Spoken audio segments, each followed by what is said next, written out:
Bonjour à tous, heureux de vous retrouver sur le plateau de Paris Turf TV pour votre quotidienne reçue 5 sur 5, l'émission du Quintet Plus et du 5-5.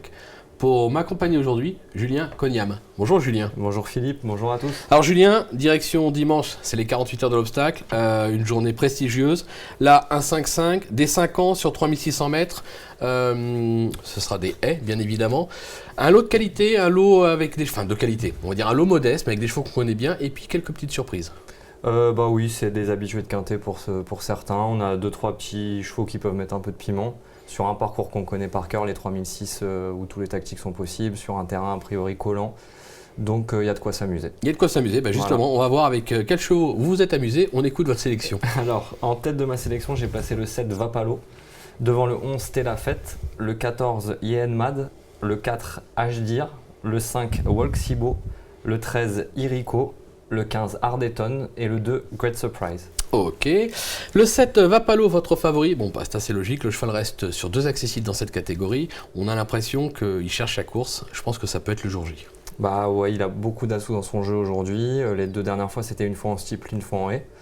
Il s'est super bien comporté dans des lots qui étaient un petit peu plus relevés que celui-ci.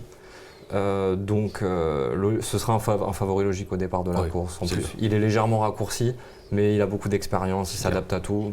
C'est le cheval à battre. Ok, vous lui opposez le numéro 11, Stella Fête, qui approche de son meilleur niveau. C'est l'entraînement de Jean-Paul Gallorini, l'engagement est superbe.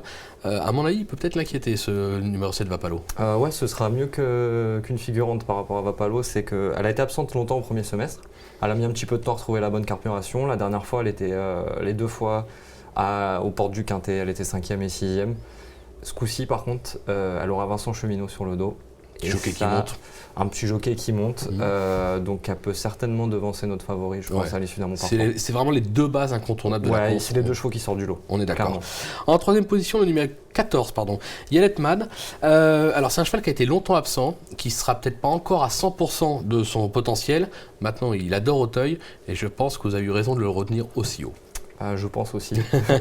Et il s'était placé 2e du prix Céréaliste à 5 ans, donc un handicap souvent très réputé, très relevé. Après, il a dû avoir des problèmes de jambes, il a été absent pendant un moment. Il a 2 courses dans les jambes maintenant. La dernière fois, c'était une 2e épreuve, il était 4e et il traçait vraiment une belle fin de course pour finir. Donc il monte de catégorie, il se retrouve en première. Maintenant, dans le bas du tableau, avec une course dans les jambes, un petit poids, ça me paraît vraiment être un outsider très très amusant. Donc on va s'en méfier. Justement, on va en profiter puisque c'est le moment de la minute terrain.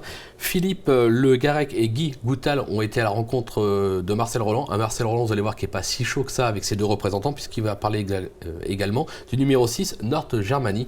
On l'écoute. On va dire que Yenmad a une chance limitée parce que lors de sa dernière sortie, il était en 2e épreuve.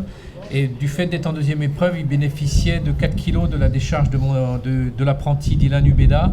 Donc là, les conditions sont peut-être un petit peu plus difficiles pour lui. Par contre, c'est un cheval qui est sur la montante, puisque ce cheval avait eu une grosse interruption de carrière. Il avait fait une rentrée avant cette course-là, et là, sa dernière sortie n'est pas mauvaise. Il n'y a que l'histoire du poids, du fait qu'il avait bénéficié de la décharge des 4 kg. North Germany vient d'effectuer une rentrée qui est moyenne.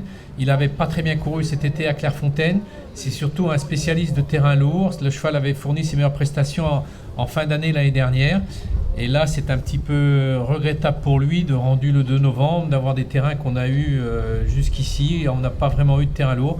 Maintenant, j'espère que malgré cela, dimanche, il fera une bonne performance. Physiquement, le cheval est en bonne condition. C'est beaucoup une histoire de terrain. On aura compris. Marcel Roland n'est pas plus chaud que ça. Nous, on va être plutôt chaud avec ce cheval-là. J'ai l'impression qu'il se fait tricher un petit peu parce que c'est quand même son 2e. On ne l'a pas mis dans votre sélection. On l'a mis dans le conseil de jeu. Ouais. Je pense que Marcel Roland, au départ d'un Quintet plus 5-5, de toute façon, il faut s'en méfier. C'est le patron d'Auteuil, un des patrons d'Auteuil.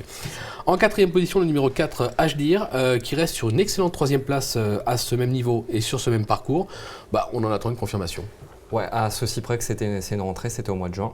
Tout à fait, oui. C'est un cheval, il a fait un très beau premier semestre et en apothéose c'était ce Quintet parce qu'il devançait Le Château qui a gagné un Quintet il n'y a pas si longtemps que ça, qu'on a même gagné 2 effectivement. Donc la ligne elle est excellente, le lot il n'a rien à voir aujourd'hui Il aborde la saison avec un peu de fraîcheur puisque c'est une rentrée. S'il est prêt, même je dirais à 90% de sa condition, il sera sûrement très dangereux. Ouais, et puis surtout, en général, comme vous avez bien fait de le préciser, c'est une rentrée. En général, c'est la première course qui est la bonne. La deuxième, après, c'est un petit peu moins bon. Et après, ça repart. Donc, on s'en méfie d'entrée de jeu. Exactement. On l'aura compris. En 5e position, justement, le numéro 5, Waxibo. Alors, lui, tous ses succès ont été acquis à Cannes-sur-Mer. Donc, on peut se dire, c'est plutôt un cheval adepte des tracés coulants. Maintenant, il a également fait ses preuves à Hauteuil. Donc, on va s'en méfier. Ben oui, mais plutôt en type parce qu'il a fait l'arrivée du prix Troyton, donc à un très très bon niveau. C'est clair. Il a été absent, il a fait sa rentrée sur les balais la dernière fois. Il en manquait encore un petit peu. Maintenant, il a déjà fait ses preuves sur les balais, voilà, comme vous le disiez, à Cagnes et à Hauteuil aussi, il y a quelques années de ça. En fait, c'est l'entraînement Windrift, moi, qui me met la puce à l'oreille. C'est un entraînement qui est très en forme, notamment en plat. C'est des chevaux qui, en général, se sortent souvent bien du terrain, assez pénible. C'est sûr. Donc, s'il est monté sur sa course de rentrée, il peut vraiment pimenter l'arrivée. Ouais, peut-être pas pour la victoire, mais pour une petite place, pourquoi pas. Voilà, ça et puis peut pour être faire sympathique. afficher une cote, quoi. Et faire afficher une cote. Voilà. Ok, écoutez, merci Julien pour toutes ces infos. On se retrouve très très vite sur le plateau de Paritor TV. Bon jeu à tous, au revoir. À très bientôt.